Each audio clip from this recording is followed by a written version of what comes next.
இஸ்லாம் வளர்ந்ததும், இஸ்லாம் இந்த உலகத்தில் உறுதியாக வாழ துவங்கியதும், இஸ்லாமிய மறுமலர்ச்சி ஏற்பட்டது இந்த ஹிஜ்ரத்துடைய பயணத்தினால் தானே.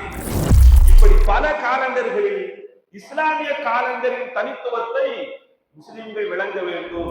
நம்ம பிறந்த நாள் எப்போ என்று கேட்டால் நமக்கு ஆங்கில காலண்டர் ஞாபகத்துக்கு வரும். அங்க இஸ்லாமிய காலண்டர் நமக்கு ஞாபகத்துக்கு பண்ணது நாம் சொல்லக்கூடிய ஜனவரி, பிப்ரவரி என்பது யதார்த்தம் என்ன என்று சொன்னால், கிரேக்கர்கள் அவர்களது தெய்வங்களின் பெயரைத்தான் அந்த மாதத்திற்கு சூட்டினார்கள். அவங்க பண்ண இன்னொரு காரியம், ஜனவரி 1 தான் ஆண்டின் துவக்கம், புத்தாண்டின் துவக்கம். ஏப்ரல் 1 அது ஏப்ரல் ஃபூல், முட்டாள்கள் தினம் என்று அவர்கள் பரப்புரை செய்தார்கள்.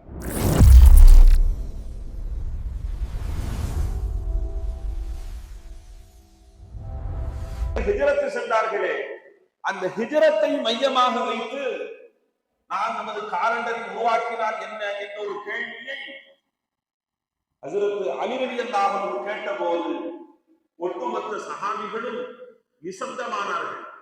ஹஜ்ரத் அலி ரலியல்லாஹு அன்ஹு கருத்தை ஏற்றுக்கொள்வது போல ஹஜ்ரத் உமர் ரலியல்லாஹு அன்ஹு நிலவரம் மாறுகிறது.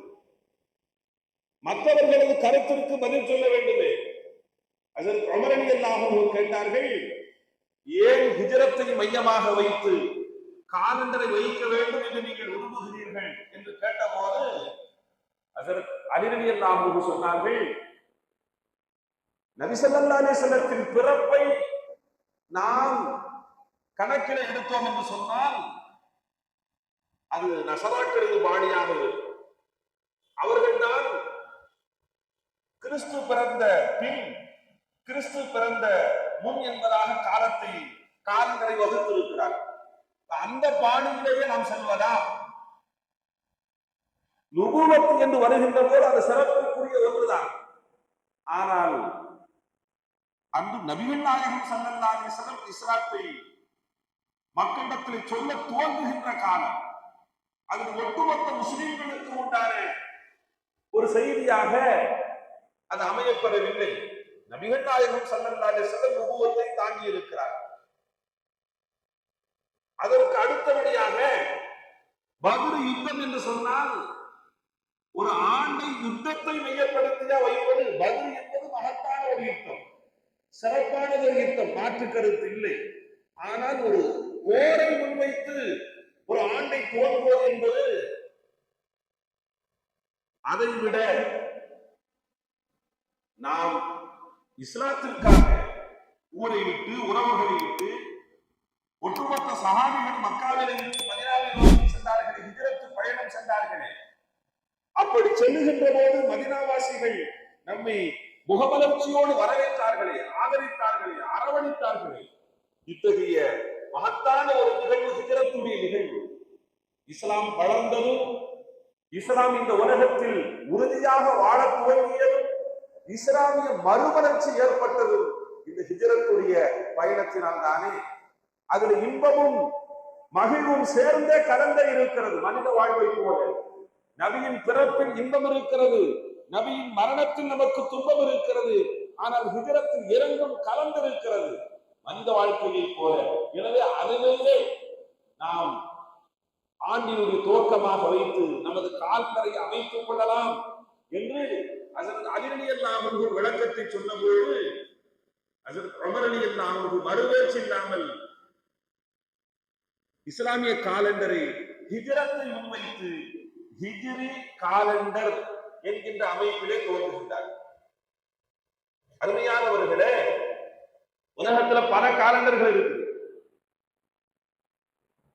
இஸ்லாமிய ஹிஜ்ரி காலண்டர் 1448 என்று சொன்னால், இதே போல தமிழ் காலண்டரும் இருக்குது.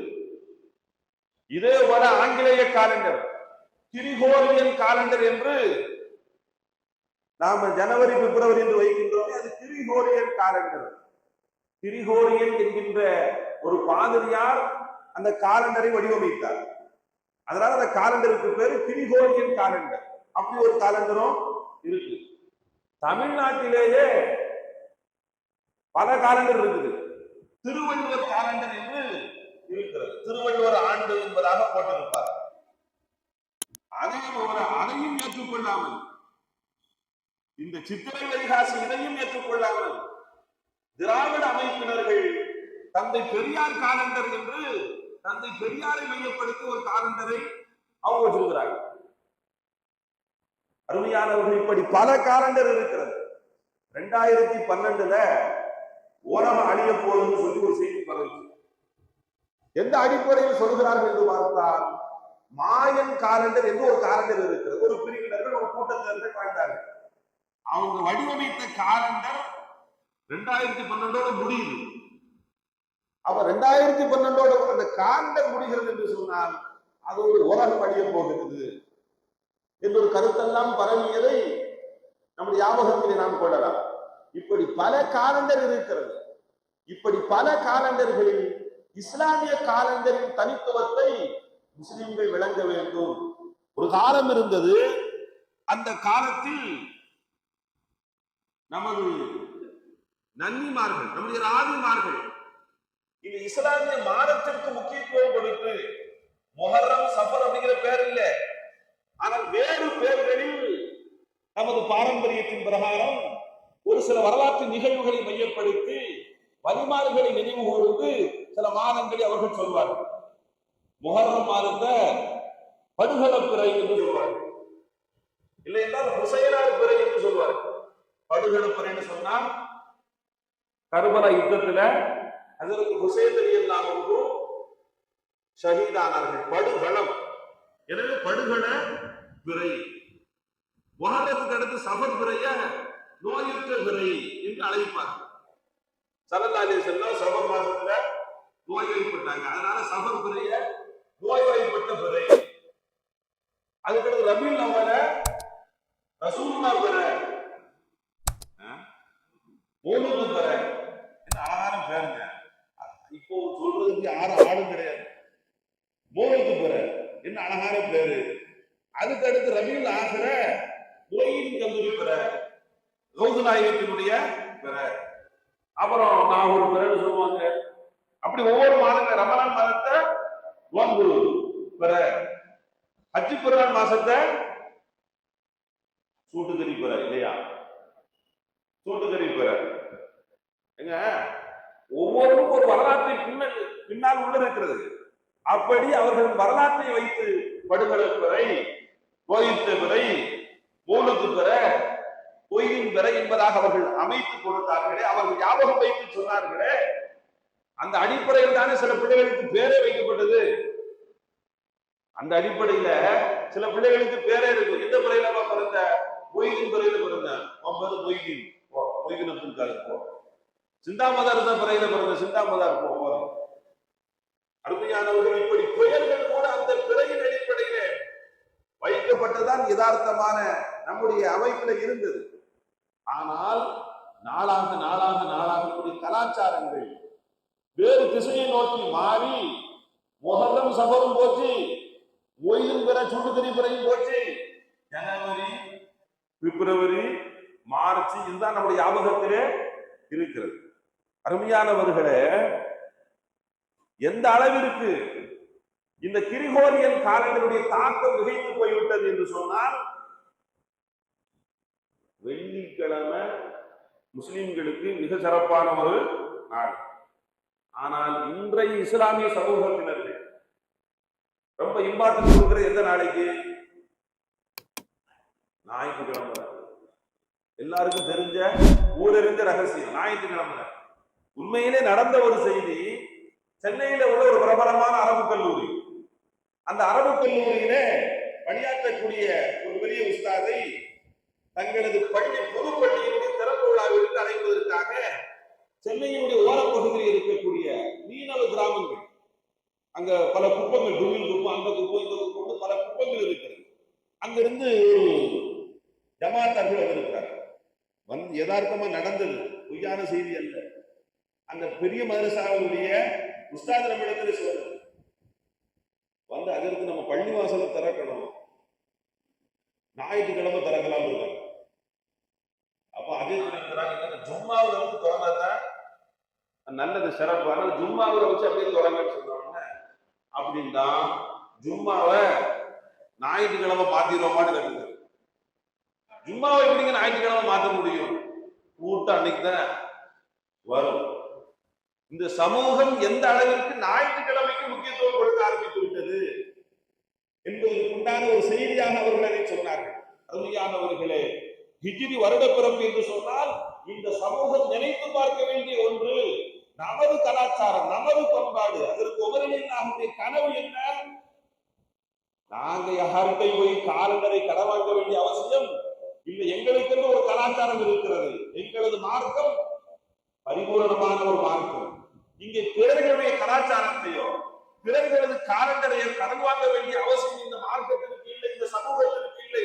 எனவே நமக்கென்று ஒரு காலண்டர் இருக்க வேண்டும் என்பதுதானே ஹஜ்ரத் உமர் ஃபாரூக் ரலியல்லாஹுவுடைய கனவாக, நினைப்பாக இருந்தது. அருமையானவர்கள், இந்த சமூகம் வெள்ளிக்கிழமைக்கு எவ்வளவு முக்கியத்துவம் கொடுத்தது? வெள்ளிக்கிழமை ஆண்கள் பயணப்பட மாட்டார்கள், அப்படி ஒரு காலம் இருந்தது. வெள்ளிக்கிழமை 12 மணிக்கு பள்ளியில இருந்து இந்த நகர அடிக்கிறது சில பள்ளிவாசல்கள் இருந்தது. ஏதோ ஒரு ரீதியில ஒரு திராத் கேசட்டை போட்டாவது, திராத்தை ஓடியாவது இன்று வெள்ளிக்கிழமை நீங்கள் தயாராகுங்கள். வெள்ளிக்கிழமை 12 மணிக்கு முன்பாகவே அனைத்து கடைகளும் அடைக்கப்பட்ட அளவிற்கு வெள்ளிக்கிழமைக்கு ஒரு முக்கியத்துவம் கொடுத்த சமுதாயம் தான் இந்த சமுதாயம். ஆனா இன்னைக்கு அருமையானவர்கள் யோசித்து பாருங்கள், இஸ்லாமிய காலண்டர் மறக்கடிக்கப்பட்டது என்பது மட்டுமல்ல, அதற்குண்டான முக்கியத்துவமான நாட்கள் கூட இன்றைய சமூகத்திலே ஞாபகம் இல்லாமல் போய்விட்டது. அருமையானவர்களே, ஸல்லல்லாஹு அலைஹி வஸல்லத்தினுடைய வாழ்க்கையை கொஞ்சம் கொஞ்சம் நாம் தெரிந்திருப்பதனால் ஸல்லல்லாஹு அலைஹி வஸல்லம் ரபீஉல் அவ்வல் 12 அன்று பிறந்தார்கள் என்று கணக்கில் வைக்கிறோம். ஆங்கில காலண்டரின் பிரகாரம் அது நமக்கு தெரியாது. ஸல்லல்லாஹு அலைஹி வஸல்லம் ரபீஉல் அவ்வல் 12, இஸ்லாமிய காலண்டர் அதுல தெரியும். ரசூலுல்லாஹ்வுடைய வரலாறு பேசப்பட்டுக் கொண்டே இருப்பது காரணமாக பெருமான் ஸல்லல்லாஹு அலைஹி வஸல்லத்தினுடைய வரலாறு பேசப்பட்டு இந்த சமூகம் மறக்காமல் வைத்திருக்கக்கூடிய ஒரு செய்தி ரபீஉல் அவ்வல் 12, ரபீஉல் அவ்வல் மாதம்.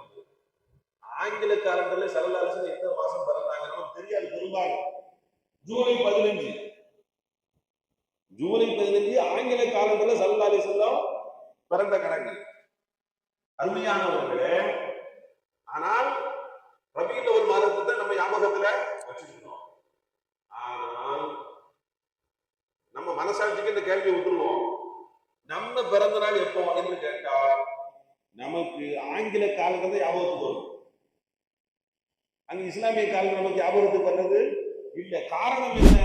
அதிலிருந்து கொஞ்சம் கொஞ்சமாக நாம் விலகிக்கொண்டே வருகிறோம் என்பதுதான் யதார்த்தம். அன்பிற்குரியவர்கள், இந்த நேரத்தில் ஜமாத் உலமா எனக்கு கொடுத்த வாய்ப்பில் நான் சொல்ல வரக்கூடிய செய்தி, மற்ற காலண்டர்களை விட எப்படி நம்முடைய ஹிஜ்ரி காலண்டர் சிறந்தது என்று சொன்னால், அன்பிற்குரியவர்களே, கிரிகோரியன் காலண்டர் என்று இந்த ஜனவரி பிப்ரவரி காலண்டரை நான் குறிப்பிட்டேன் அல்லவா, அதை ஒரு கிரிகோரியன் என்கின்ற ஒரு பாதிரியார் உருவாக்கினார் என்று நான் சொன்னேன் அல்லவா. அவர் கிமு 700 இந்த காலண்டரை அவர் ரெடி பண்றாரு. அப்படி அவர் தயார் செய்கின்ற போது அந்த கிரிகோரியன் காலண்டரில் 10 மாதங்கள் தான் இருந்தது. 10 மாதங்கள் தான் இருந்தது. 12 மாசம் கிடையாது. அல்லாஹ் திருக்குர்ஆன் ஷரீஃபிலே சொல்கிறார், இன்ன இத்தத்த ஷுஹூரி இந்தல்லாஹ் 12 ஷஹ்ரன் ஃபீ கிதாபில்லாஹ். அல்லாஹ்வுடைய வேதத்திலே அல்லாஹ் பதிவு செஞ்சிட்டான், மாதங்கள் மொத்தம் 12. இது இந்த குர்ஆன் இறங்கிய போது, ஏன்னா கிமுல 700 அவர் ரெடி பண்ணிட்டாரு. அவன் குர்ஆன் வந்த பின்னாடி 12 மாதங்கள் என்பதாக அல்லாஹ் சொல்லவில்லை. யோம கலக்குஸ் ஸமாவாத்தி வல் அர்த், வானம் பூமி படைக்கப்பட்ட நாளில் அப்ப இருந்தே மாதங்களுடைய எண்ணிக்கை 12 என்று குர்ஆன் ஷரீஃப் சொல்றார். அருமையானவர்களே, குர்ஆன்ல அல்லாஹ் தஆலா பல அற்புதங்களை வார்த்தையில் வைத்திருக்கிறார். ஷஹர் என்று சொன்னால் மாதம். இந்த ஷஹர் என்ற வார்த்தை குர்ஆன் ஷரீஃபிலே 12 இடங்களில் வருகிறது. ஒரு அற்புதத்தை பாருங்க. யௌம் என்று சொன்னால் நாள், அது குர்ஆன் ஷரீஃபிலே 365 இடம் வருது. அல்லாஹ் தஆலா குர்ஆனுக்குள் நமக்கு அந்த காலண்டரை உணர்த்துகிறார். அன்பிற்குரியவர்கள், இந்த கிரிகோரியன் என்கின்ற காலண்டர் உருவாக்கப்பட்ட போது 10 மாதங்கள் தான். அந்த 10 மாதங்களுக்கு எப்படி பெயர் வந்தது என்று சொன்னால், அந்த பெயர் எப்படி வந்தது என்று தெரிந்தாலே இஸ்லாமிய சமூகம் அதை உச்சரிக்க பயப்படும். காரணம் என்ன? வந்தே மாதரம் அதற்கு இஸ்லாமியர்களிடத்தில் எதிர்ப்பு இருக்கிறது. காரணம் என்ன? அதுல உள்ள சொல்ல வரக்கூடிய செய்தி நமக்கு அர்த்தம் தெரியாது. வந்தே மாதரம் என்ன அர்த்தம் தெரியாது. ஆனால் அதற்கு உள்ள இருக்கக்கூடிய செய்தி அது ஈமானுக்கு எதிர்ப்பானது. இந்த அடிப்படையில் தானே அது வேண்டாம், எங்களது மார்க்கத்திற்கு எதிரானது, கலிமாவிற்கு எதிரானது என்று சொல்கிறோம். அன்பிற்குரியவர்களே, அர்த்தம் தெரியவில்லை, ஆனால் இது உணர்த்தப்படுகின்ற போது நமக்கு புரிகிறது. அதுபோல நாம் சொல்லக்கூடிய ஜனவரி, பிப்ரவரி என்பதற்கு யதார்த்தம் என்ன என்று சொன்னால், கிரேக்கர்கள் அவர்களது தெய்வங்களின் பெயரைத்தான் அந்த மாதத்திற்கு சூட்டினார்கள். ஜானூஸ் அப்படின்னு ஒரு தெய்வம் இருந்துச்சு அவங்ககிட்ட, அதைத்தான் அவங்க ஜனவரின்னு செஞ்சாங்க, பெயர் வச்சாங்க. ஃபப்ரீஸ் என்று ஒரு தெய்வம் இருந்தது, அதைத்தான் அவர்கள் பிப்ரவரி என்று பெயர் வைத்தார்கள். மார்ச் என்று ஒரு தெய்வம் இருந்தது, அதைத்தான் அவர்கள் மார்ச் என்று பெயர் வைத்தார்கள். ஆப் என்று ஒரு பெயர் இருந்தது அந்த தெய்வங்களுக்கு, வசந்தத்தை கொண்டு வரக்கூடிய தெய்வமாக அதை அவர்கள் பார்த்தார்கள். அதை வைத்துத்தான் ஏப்ரல், அந்த ஏப் என்பதை வைத்துத்தான் ஏப்ரல். அருமையானவர்களே, அந்த கிரிகோரியன் காலண்டர்ல இன்னொரு குழப்பம் என்னன்னு சொன்னா, ஆண்டின் துவக்கமான மாதம் எது? கிரேக்கர்களிடத்துல ஒரு கருத்து இருந்துச்சு. கிரேக்கர்களை பொறுத்தவரையிலையும் ஏப்ரல் தான் அவர்களது ஆண்டின் துவக்கம். ஆனால் ஆங்கிலேயர்கள் ஜனவரியை துவக்கமாக ஆக்கினார்கள். துவக்கமாக ஆக்கியதோடு மட்டுமல்ல, தங்களது கொள்கையை நிலைநிறுத்த வேண்டும் என்பதற்காக வேண்டி அவங்க பண்ண இன்னொரு காரியம், ஜனவரி 1 தான் ஆண்டின் துவக்கம், புத்தாண்டின் துவக்கம். ஏப்ரல் 1 அது ஏப்ரல் ஃபூல், முட்டாள்கள் தினம் என்று அவர்கள் பரப்புரை செய்தார்.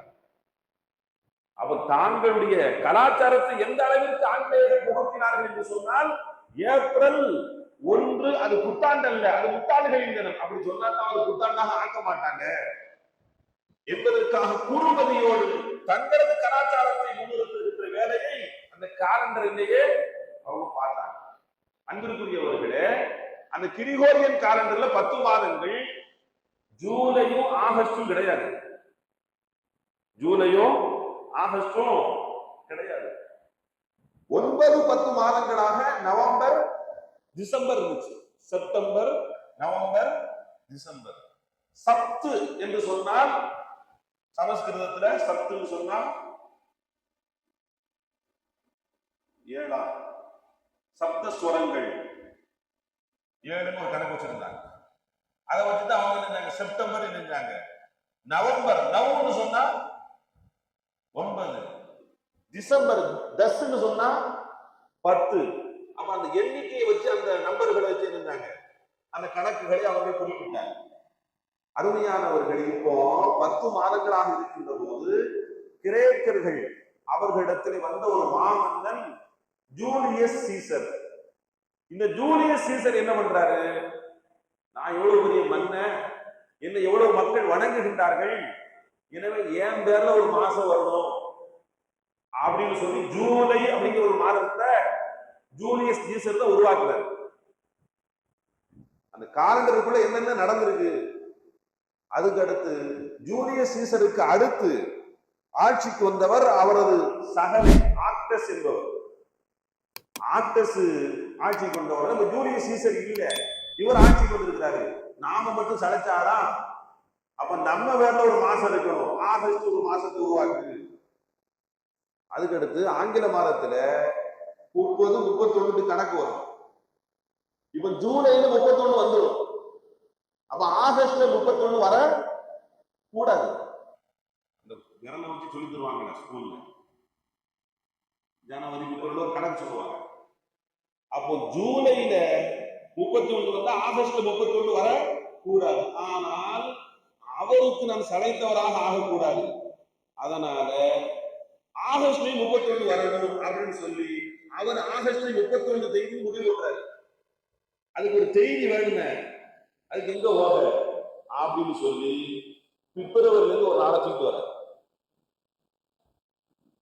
இவங்க இங்க இந்த வாரத்தை அந்த ஆதிக்கத்தை காட்டுவதற்காகவே காலண்டரை எப்படியெல்லாம் இவர்கள் ஆக்கி வைத்திருக்கிறார்கள் என்பதற்காக இந்த செய்தியை நான் சொல்றேன். அன்பிற்குரியவர்கள், அவர்களது கணக்கு அப்படி என்று சொன்னால் தமிழ்ல சித்திரை வைகாசி அப்படின்னு சொல்லி ஒரு கணக்கு இருக்கு. இப்போ 2026 கிரிகோரியன் காலண்டர் கிறிஸ்துவோடைய பிறப்பை வைத்து அவங்க கணக்கு வச்சிருக்கிறாங்க.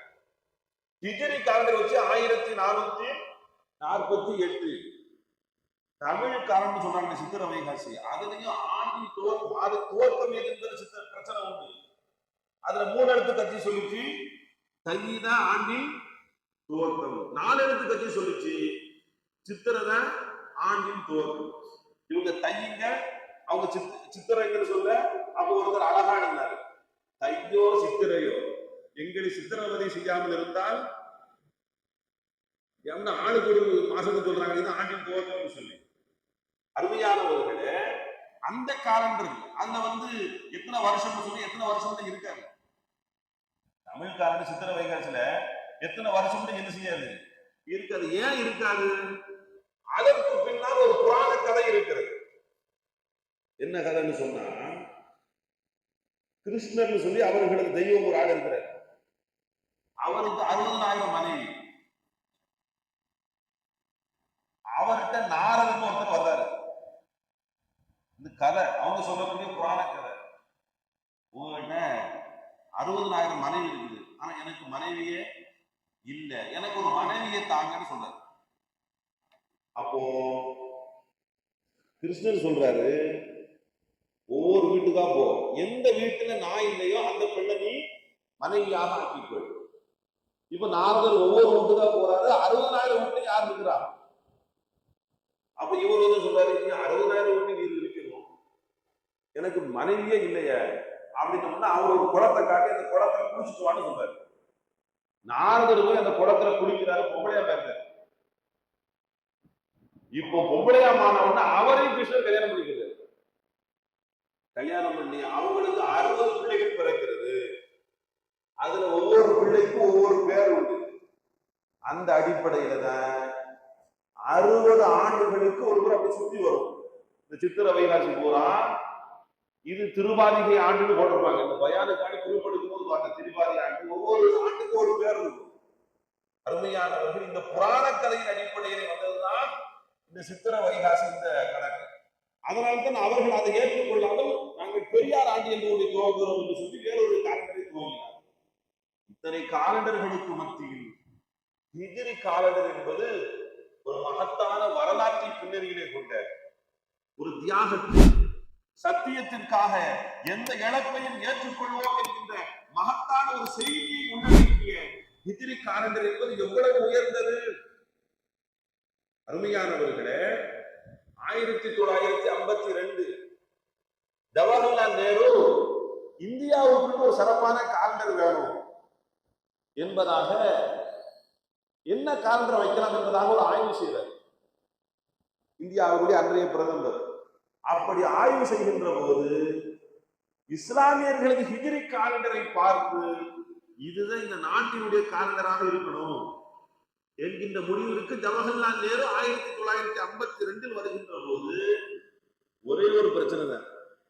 நமது நாள் எங்கிருந்து துவங்குகிறது? மகரிபில இருந்து துவங்குது. அவர் சொல்றாரு சரி வராது, நைட்டு 12 மணிக்கு பின்னாடி நாள் துவங்கணும். இந்த ஒரு பிரச்சனை அவர் அது விளங்க அந்த செய்தியில உள்ள கருத்து வேறுபாடால் மட்டும்தான் ஹிஜ்ரி காலண்டர் என்பது அன்று ஜவஹர்லால் நேரு அது சிறப்பான காலண்டர், மற்ற காலண்டரை கவனித்து என்று சொன்ன இந்த லீப் ஆண்டு அந்த ஆண்டு இந்த ஆண்டு ஒன்றும் கிடையாது, மக்களுக்கு புரிந்து கொள்வதற்கும் எளிதான ஒரு அமைப்பில் இருக்கிறது என்று சொல்லி ஹிஜ்ரி காலண்டரை அவர் விரும்பினார். அன்பிற்குரியவர்கள், ஆனால் இஸ்லாமியர்களிடத்தில் அதற்கு என்ன முக்கியத்துவத்தை நாம் பார்க்கிறோம். மார்க்கம் என்ன சொல்லுகிறது? குர்ஆனும் ஹதீஸும் என்ன சொல்கிறது? சந்திர கணக்கின் அடிப்படையில் நமது காலண்டர் இருக்கிறது.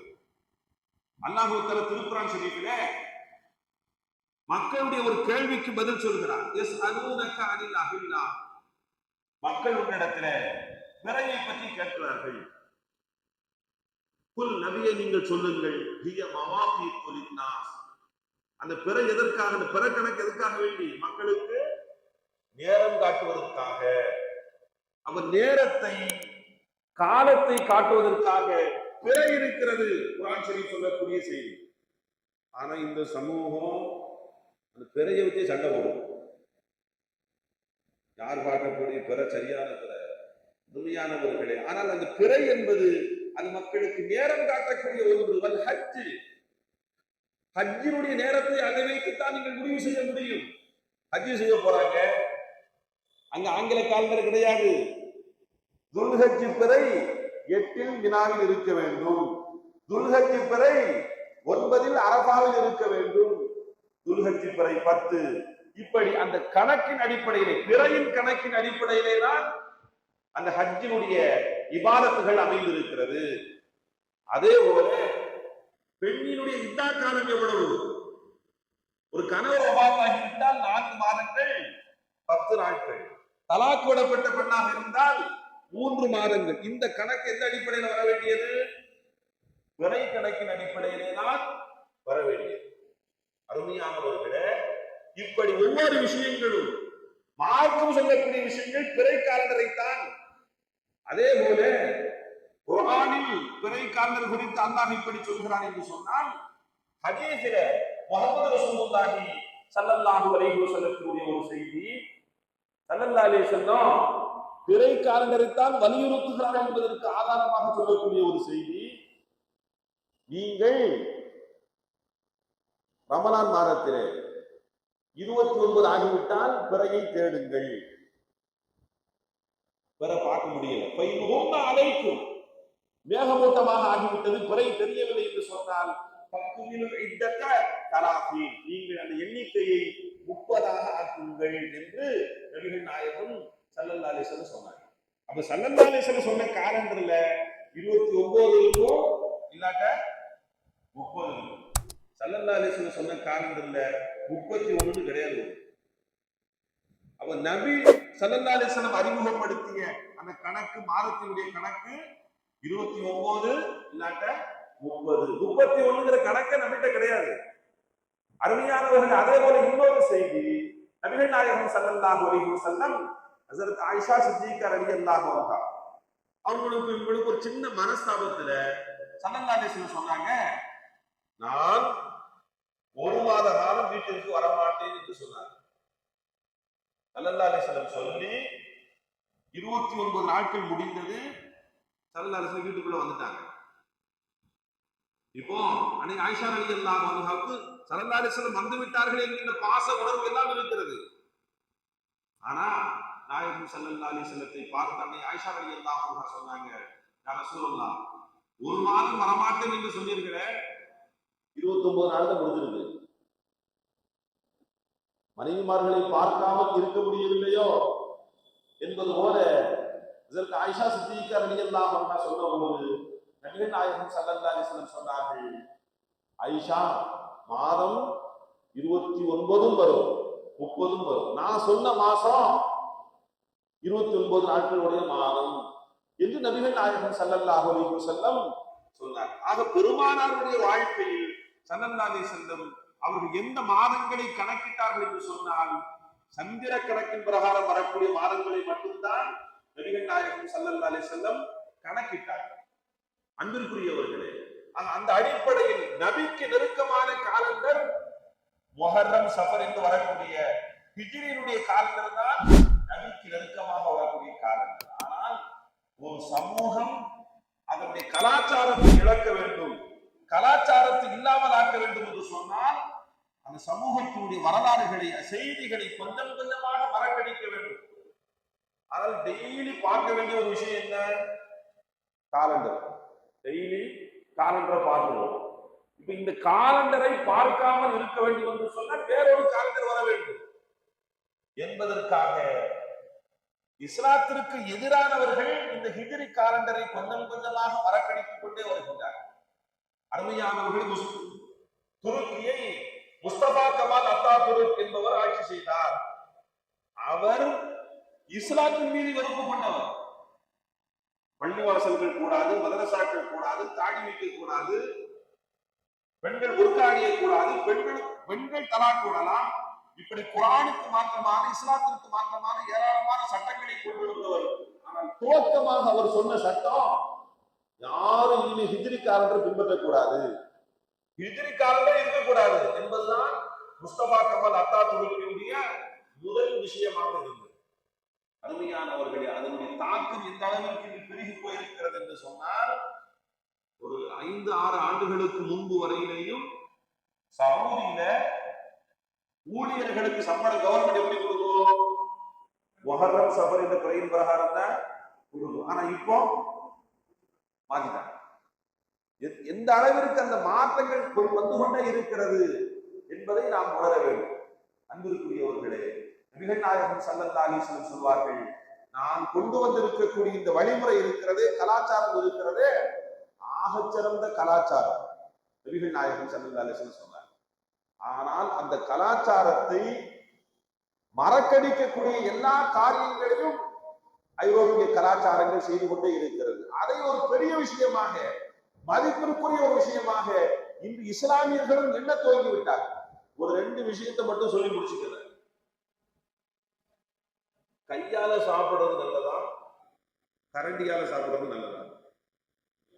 கையால சாப்பிடுறது நல்லது. ஒரு ஹோட்டல்ல ஒருத்தர் கையால சாப்பிடுறார். அந்த ஹோட்டல் மேற்கத்திய கலாச்சாரத்தை சார்ந்தவர்களால் நடத்தப்படக்கூடியது. அவங்க சொல்றாங்க, கையால சாப்பிட்டா நீங்க சாப்பிடவே கூடாது, கரண்டியால சாப்பிடுறவங்களுக்கு மட்டும்தான் இங்க அனுமதி. அப்ப அவரு கேட்கிறாரு, ஏன் கரண்டியால சாப்பிடுறோம்? அதான் நாகரீகம். எப்படி நாகரீகமாக ஆகும்?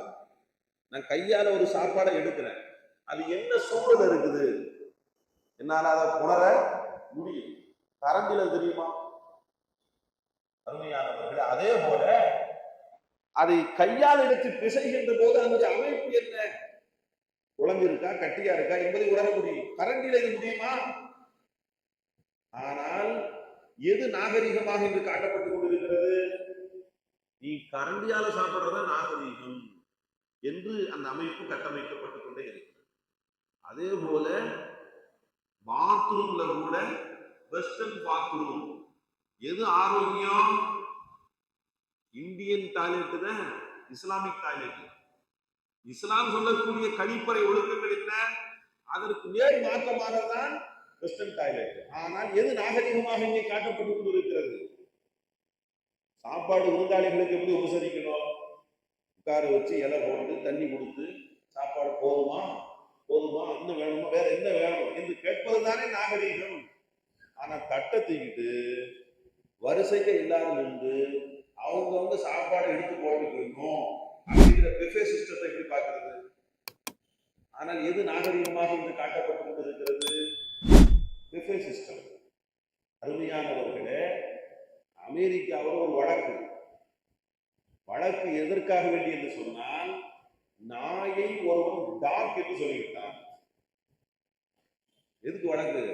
நாய டாக்னு சொல்லிட்டான். வேற எப்படி சொல்லணும்? ஹியூமன் கம்பெனி, மனித கூட்டாளின்னு என்ன செய்யணும்? டாக். நாயன்னு சொல்லாத. ஏனென்று சொன்னால் மனிதனுக்கு மிக நெருக்கமான ஒன்றை போல நாயை காட்டுகிறது மேற்கத்திய கலாச்சாரங்கள். அதனால் நாயை வளர்க்கிறார், பெற்றோர்களை துரத்துகிறார். அருமையானவர்களை, நாயை வளர்க்கிறார், பெற்றோர்களை துரத்துகின்றார். நாயை காலையில் பிடித்துக் கொண்டு நாயை கக்காயிருப்பதற்காக அழைத்து செல்வது நாகரிகமாக ஆகிவிட்டது. ஆனால் வயது முதிர்ந்த பெற்றோர்களை ஆஸ்பத்திரிக்கு அழைத்து செல்வது அநாகரிகமாக ஆகி, எந்த அளவிற்கு அந்த கலாச்சார மாற்றங்கள் நம்மிடத்தில் ஊடுருவிக் கொண்டே இருக்கிறது என்பதை நாம் பார்க்க வேண்டும், யோசிக்க வேண்டும். எனவே அருமையானவர்களே, ஹிஜ்ரி காலண்டர் என்பது இஸ்லாமிய காலண்டர் என்பது மட்டுமல்ல, சிறந்த காலண்டர். அதற்குண்டான முக்கியத்துவத்தை இந்த சமூகம் வழங்க வேண்டும். அதே போல வெள்ளிக்கிழமைக்குண்டான முக்கியத்துவம் என்பது அது இந்த மார்க்கத்தினுடைய, இந்த சமூகத்தினுடைய அடையாள வெள்ளிக்கிழமை என்பது நிறைய பள்ளிக்கூடங்கள், அதனுடைய விடுமுறைகள் அது வெள்ளிக்கிழமையிலிருந்து எடுக்கப்படுது. இன்று ஜும்மாவுடைய தொழுகை இல்லாத ஒரு பெரும் கூட்டம் உருவாகி கொண்டிருக்கிறது. பள்ளிக்கூடங்கள், கல்லூரிகள் எல்லாம் பேச வேண்டிய, சிந்திக்க வேண்டிய செய்திகள் ஏராளம். ரப்புல் ஆலமீன் உணர்ந்து நடப்பதற்கு நமக்கு தௌஃபீக் செய்வானாக என்கின்ற வார்த்தைகளோடு வாய்ப்பளித்த ஜமாத் உலமா சபைக்கும் சங்கைக்குரிய இந்த பள்ளியினுடைய நிர்வாக பொதுமக்களுக்கும் இங்கே அமர்ந்திருக்கக்கூடிய பெரியோர்கள் சங்கைக்குரிய செய்து இப்ராஹிம் அன்வாரி ஹசரத் போன்ற உஸ்தாதுமார்கள், அதே போல எனக்கு பாடம் சொல்லி கொடுத்தாரு அப்துல்லா சார். அவங்க ஸ்கூலுக்குள்ள வந்துட்டாங்கன்னா அப்படி நடுங்குவாங்க. அவங்களால நல்லா படிச்சாலும் நிறைய பேர் இருக்கிறான், ஸ்கூலை விட்டு ஓடலாம் இருக்கான். ஏன்னா அந்த கம்பீரம், அந்த கர்ஜனை அபுல்லாலுக்கு நல்லா இது போன்ற நல்லோர்களுக்கு வாக்களை ஆதரவு வைத்து நிறைவு செய்கிறேன். அல்ஹம்துலில்லாஹி ரப்பில் ஆலமீன். அஸ்ஸலாமு அலைக்கும் வரஹ்மத்துல்லாஹி வபரகாத்துஹு.